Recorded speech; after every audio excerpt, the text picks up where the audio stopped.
This is Optimal Living Daily, episode 561, Nearly Free Kids Toys That Keep On Giving by Mr. Money Mustache of MrMoneyMustache.com, and I'm Justin Malik, the guy that reads blog posts to you every day, including weekends, and that is with permission from the authors.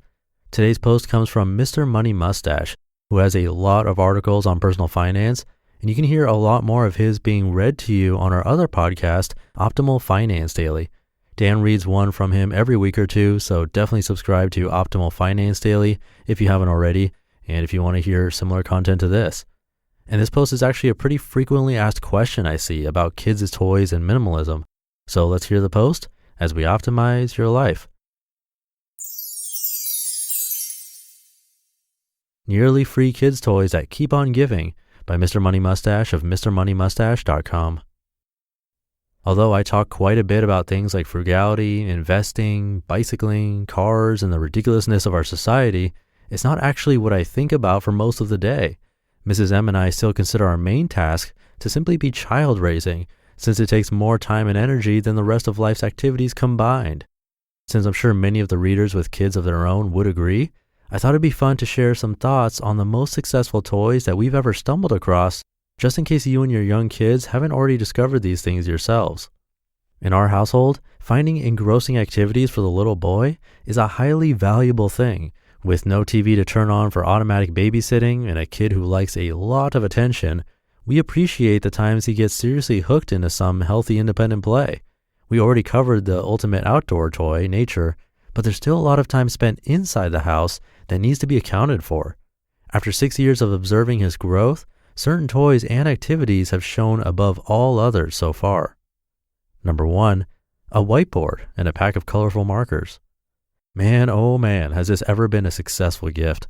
Several times a day, my son will get the urge to draw, then spend 15 minutes detailing some elaborate picture, usually involving futuristic cities, vehicles, other planets, or scenes from books we've recently read. Then he'll come to me and ask, "Dada, do you want to ask some questions about my drawing?" There'll be an extended Q&A session, at which point I am instructed to take a picture of the picture so he can safely erase it and begin anew. Whiteboard drawing can also become a community event. At least once a day, he hosts a whiteboard war where we divide the board in half, draw our bases, and then have a drawing-based battle to the death, usually involving lasers. He always wins, except when battling other kids, in which case outcomes are more controversial. Over recent years, I've amassed a network folder of thousands of digital pictures of whiteboard drawings, all with one $10 whiteboard and a few bulk packages of markers. The value delivered in fun, drawing and writing skill, and plain old family bonding is immeasurable. Number 2, trio building blocks. These are like a larger and more versatile, in my opinion, version of Lego blocks, with a more positive clicking action and the addition of sticks, which allow a sort of post and beam style of construction in addition to regular block stacking. Trio lets you build some seriously massive stuff. Our record is a model of the Burj Khalifa Tower, standing just over 12 feet tall and reaching almost to the railing of the second floor balcony in my living room area. But unlike Lego, Trio is quite inexpensive. It comes in various packages at Target and other stores, the best value being the general block sets as opposed to smaller kits designed to make a specific vehicle. I will admit that our little dude is a bit of an extreme trio consumer, having spent quite a bit of his own allowance to boost the size of the set. We might have $100 worth of stuff in total, but that still puts the excellent playtime he's had with it at less than $1 per hour. If you factor in the intuitive knowledge of structural design that this type of play surely provides, it is a highly profitable activity to engage in. Number 3, good old-fashioned board games, puzzles, and kits. These are a great way to entertain the whole family at once. And while the collection looks huge and cluttery, it's still reasonably practical because it combines a bunch of games we had from before becoming parents, hand-me-downs, and gifts.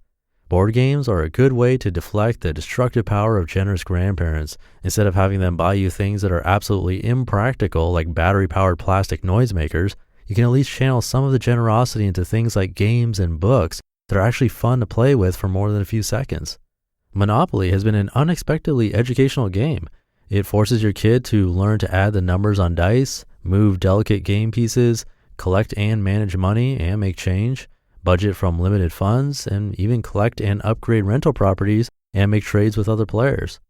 The game of life, on the other hand, is a simple lesson in anti-mustachianism. Go to college, you're automatically $100,000 in debt. Now pay for a wedding, $25,000. Buy a house and a car on credit too. Everything is determined by the roll of the dice, with no personal choice, because that's how real life is, right? Blah. Number 4, books. This is an obvious one, but I've really grown to love the cozy escape that reading provides. My mom read to all of her kids much more than what I later learned was normal, and it became such a cherished part of my childhood that I always wanted to carry on the tradition. When there's no TV to provide passive relaxation, books become all the more comforting. It's late in the day and everyone is tired, too tired to draw on the whiteboard, too tired to make stuff out of Trio. So you kick back on the couch and your kid or kids curl up next to you and the book lets you float off in a fantasy land for an hour or two. Blissful. Books are another good gift deflector. I would not normally buy my own fancy shelf full of kids' books since all the same ones are already available at the library. But family and friends send these books, so we read them while feeling thankful to the gift giver, then eventually re-gift them to another kid or donate them to the library, sharing the fun even further. The re-gifting thing is quite practical when attending the birthday parties of other kids. No kid really wants a used Star Wars battery-powered toy since those things are usually expected to be given in new condition, but they do enjoy receiving a gift-wrapped box set of great books with the implicit recommendation of the friend who just finished listening to them as his parents read. Every kid has different tastes, and even those tastes change as the child gets older, but the toys mentioned have proven to be so golden for so long that I just had to share them with you. You just listened to the post titled Nearly Free Kids Toys That Keep On Giving by Mr. Money Mustache of MrMoneyMustache.com.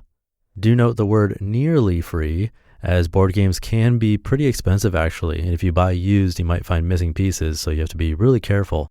But I do like the suggestion because you can play them over and over and get so many hours of entertainment out of it as a family.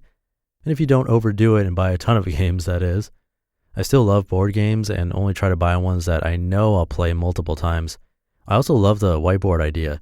Mr. Money Mustache has a picture on the blog post of so many drawings his kid did on the whiteboard, which is a great idea actually.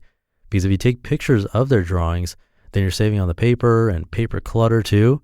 And you can use something like a digital picture frame to put them on display in your home. Plus, I loved whiteboards as a kid. I still do. I have one, so I would have loved one back then. And don't forget, you can hear more from Mr. Money Mustache, a lot more actually, on our spin-off podcast, Optimal Finance Daily. But Dan's going to mention it in a second, so I'll leave it there for today. Thank you for listening through to the end. Have a great Saturday, and I'll be back tomorrow where your optimal life awaits. Hey, this is Dan from the Optimal Finance Daily podcast, which is a lot like this show, except more focused on personal finance. Justin handpicks the best posts he can find from blogs and authors like Ramit Sethi, Mr. Money Mustache, and more, and I read them to you 5 days a week. So if you enjoy this podcast, come on over and subscribe to Optimal Finance Daily too. And together, we'll optimize your financial life.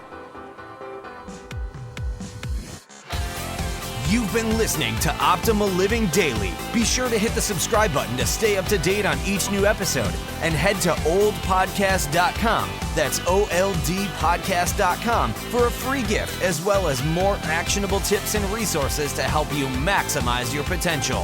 Thanks for joining us, and remember, your optimal life awaits.